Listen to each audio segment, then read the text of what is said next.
Brake tiba-tiba kosong, pump 2-3 kali baru ada. Apa masalah dia sebenarnya? Cek minyak brake dulu. Yang ni max, yang ni min. Kalau berkurangan terlalu banyak, bermakna ada kebocoran yang berlaku. Cek brake belakang sama ada basah ataupun tidak. Kalau ada basah pada brake drum, confirm ada bocor. Tak lupa juga, untuk depan pun kita perlu cek. Kalau ada basah pada pump kaliper, itu bermakna ada kebocoran. Kalau depan, belakang, kiri, kanan kau cek okey, yang satu part ni kau kena cek. Nama dia master pump.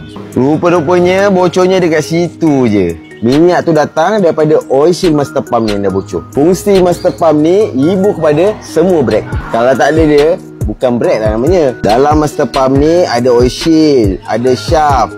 Jadi bila waktu bocor, dia akan membuatkan loose pressure. Kalau tak percaya dia bocor, mari aku tunjuk kat kau. Seal ni pun dah koyak, tu yang tak ada brake. Macam mana boleh bocor Sebab kau tak pernah servis minyak brake, sampai dalam-dalam pun dah hitam, casing pun dah berkerak. 20 tahun lepas kau boleh lah tukar repair kit ni, sebab master pump ni mahal. Sekarang harga repair je dah nak sama dengan tukar sebiji. Baik tukar sebiji je. Isu brake ni kau jangan buat main. Sekali dia kosong, kau fikirlah sendiri.